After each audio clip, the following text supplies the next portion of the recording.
Hello everybody, welcome back for another video. Hope you're all doing well and that you're all having a wonderful day. As always, leaving a like, leaving a comment, or subscribing. All of these things do help out the channel. And without further ado, let's jump right into it. Welcome back to another News I Missed, where I go over News I Missed. Crypto venture capitalist Dragonfly Capital said on Wednesday it will launch its biggest fund yet, with a valuation of $650 million to fund. The fund is its third such venture and is called Dragonfly Fund 3. I guess it makes a lot of sense. The fund is more than twice the value of the firm's previous two firms, which came up to a combined $300 million. It also mirrors similar moves from other venture capitals, such as Bain Capital and Sequoia. I'm pretty sure that has to be Sequoia, which had both launched funds of nearly $600 million in value. Dragonfly, which is helmed by former professional poker player Hashib Qureshi, has backed several crypto mainstays, including Avalanche, Bybit, Amber, Dune Analytics, and Frax. This isn't... How do I phrase this? A lot of times we get news like this quite often. It's usually around 3 times per week, roughly, give or take, over the course of a 7-day period, where an already large fund is raising more money to put more money into the cryptocurrency space. I think the news that we had, there was another company like no more than 3 days ago who also announced that they were also building it was the Anthony Scaramucci one. He's putting I think half of his $3.5 billion fund is going to be into crypto. And then there was also some other association that is with Fidelity. They're also going to be putting $600 million into crypto. So I think this news, if we kind of compiled it all together, would kind of make headlines all at once. But I think the cryptocurrency space has kind of desensitized us when it comes to big numbers. I don't know if this has happened to you as well, just to put it out there. I told a couple of my friends, hello, if you're watching, when you first get into crypto, a lot of these numbers are going to sound insane.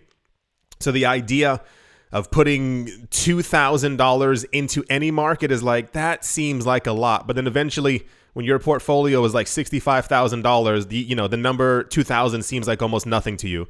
So every single time that the market goes higher, or we keep hearing these numbers, that, the idea of there was a pizza shop, I think 2 years ago, who announced they were putting $500,000 into Bitcoin, and people were like, whoa, that's a huge amount for a pizza shop. And then you have someone announcing 15 million. There was another fund earlier this year, I think they said something about $27 million, and people were like, that's a pretty fair amount of money.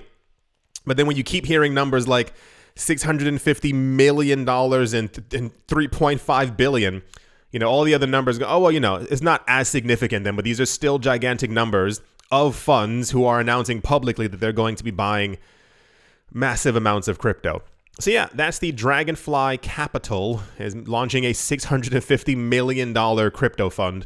No news as to which coins are going to be a part of the fund, but I assure you, by the time it launches, and usually a week after, we get some type of news as to exactly what coins are inside of it, and then people tend to become more bullish or bearish depending on what their allocations are. I assume they're going to at least have Bitcoin and Ether, just a little bit of logic there.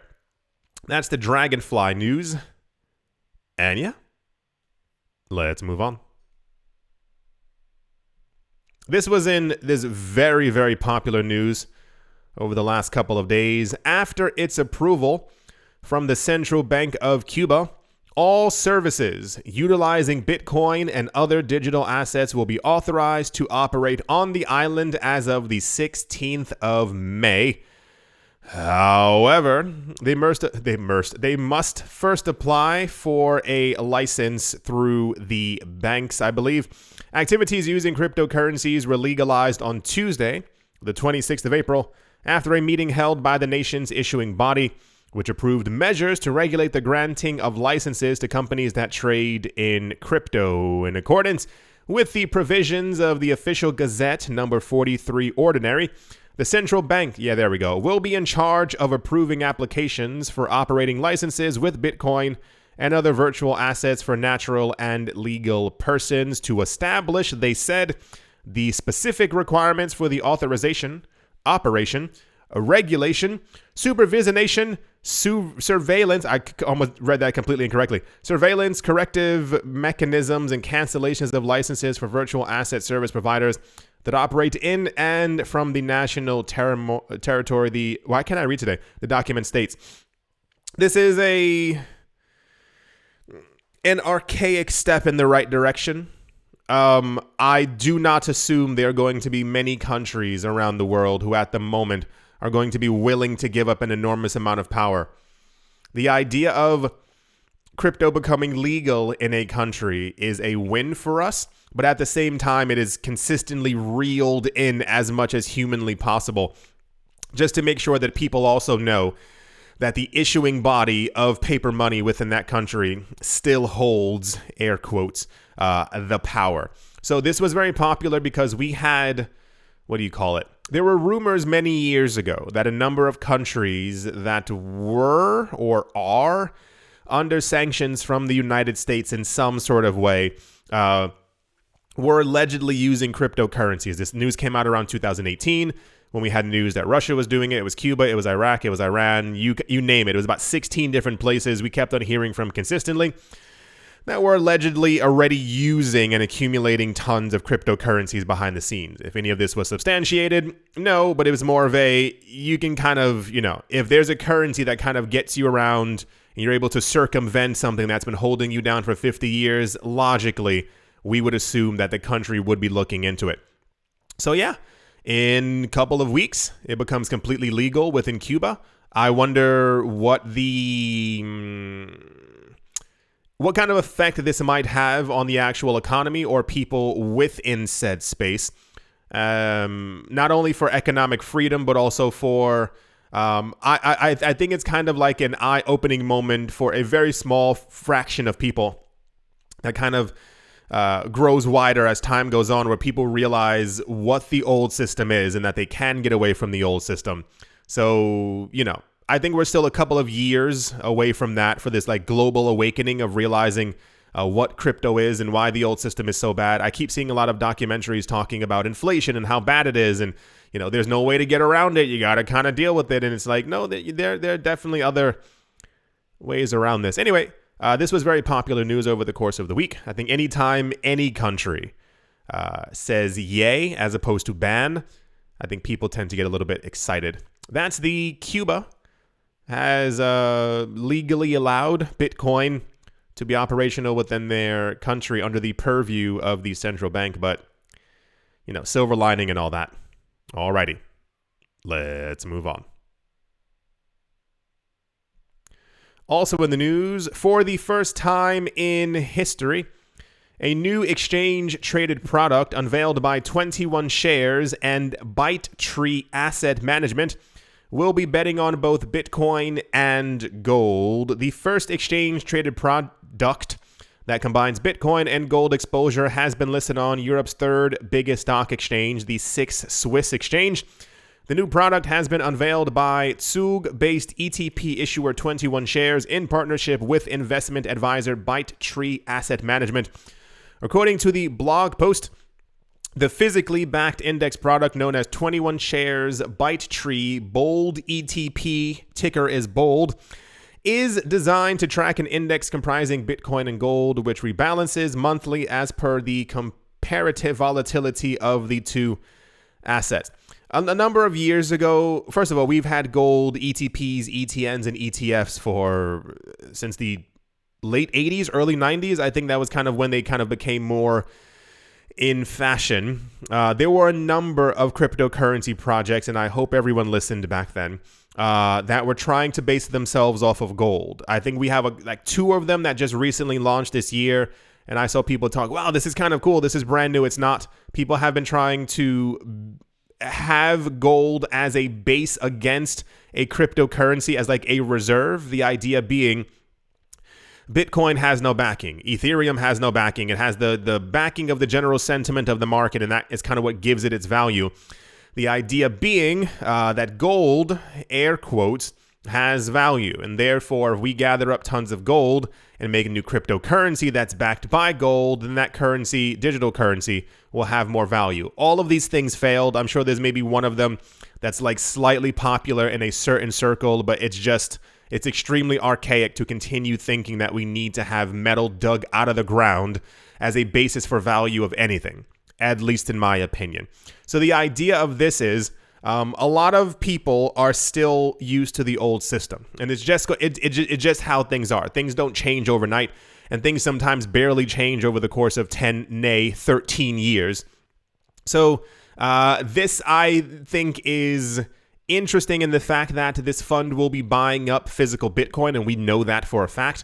But them trying to pair Bitcoin with gold as some type of the word isn't assimilation. It's like a hyper general comparison between the two, i.e. Bitcoin is the new gold, gold is the old gold, and Bitcoin is digital gold. So therefore, why not have them in their same kind of fund?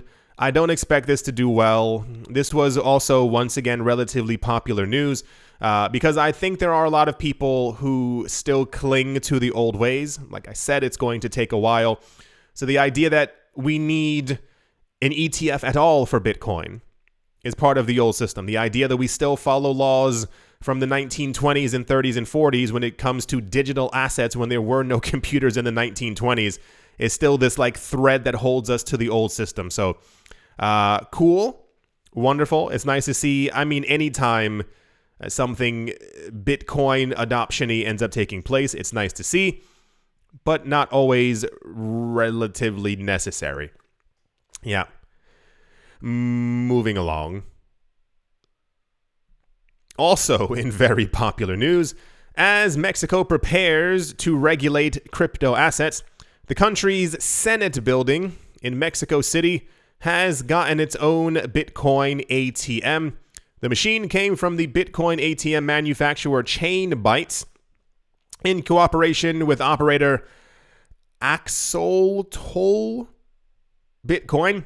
According to a press release, the Bitcoin ATM was installed in a bid to support the efforts of Mexican Senator Indria Kempis in making the flagship cryptocurrency legal in Mexico.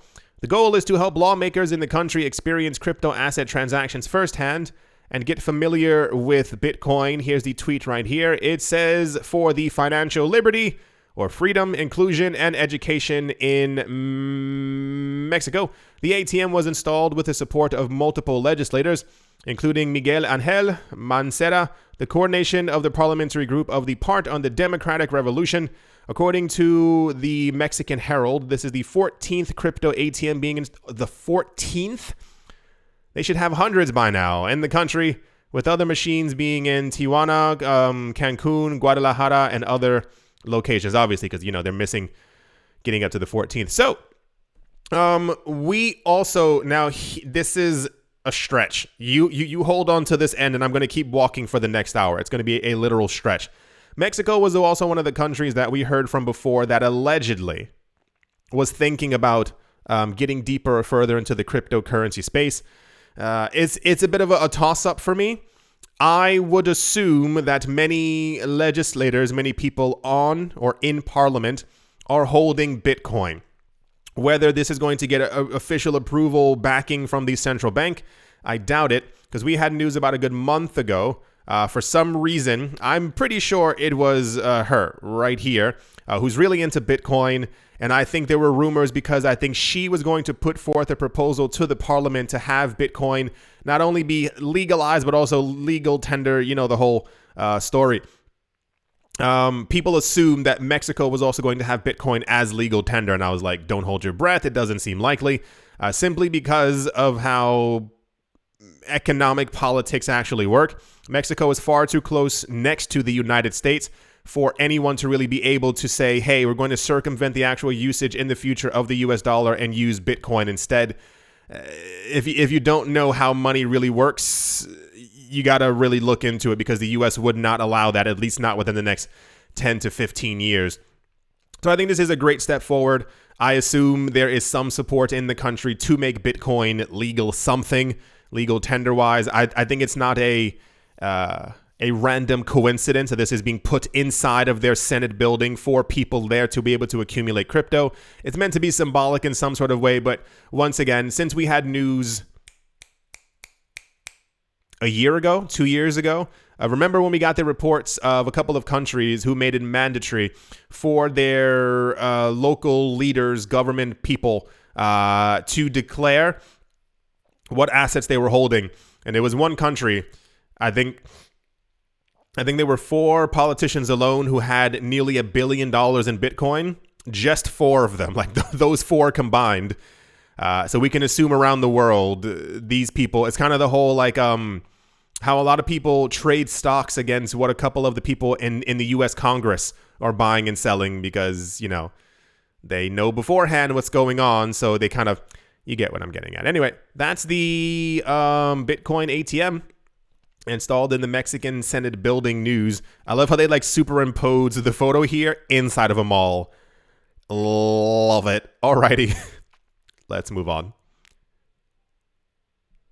And to finish things off, Coinbase has listed Binance's BUSD, the crypto exchange's US-backed stablecoin, for trading on the Ethereum network.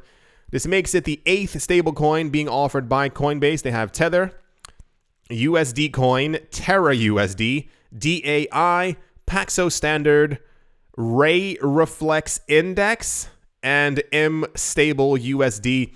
When this news came out, a lot of people were, I don't know how to really say this, speculating that maybe Coinbase was in a downtrend because they were listing their competitors' stablecoin. No, I think at this point you kind of have to list all these things if you see that there's a demand on another platform for this type of usage of this coin, especially as Binance's stablecoin is one of the most used one in the world. You add it to your platform to make sure that you also receive a portion of the fees or transaction, whatever, that's going through so that your company can also become richer. They're all doing it. Every company has done this. How do I say this? I almost wish this hadn't been news because it's very old school crypto. Like, oh my, did you believe that they listed that coin of their competitor? These companies all know each other. They all talk to each other. There may be some like friendly competition as far as like who's listing or adding what first or the most transaction volume, but they know how to make money. And it's simply the way that there's a reason why Coinbase doesn't only have Bitcoin and Ethereum.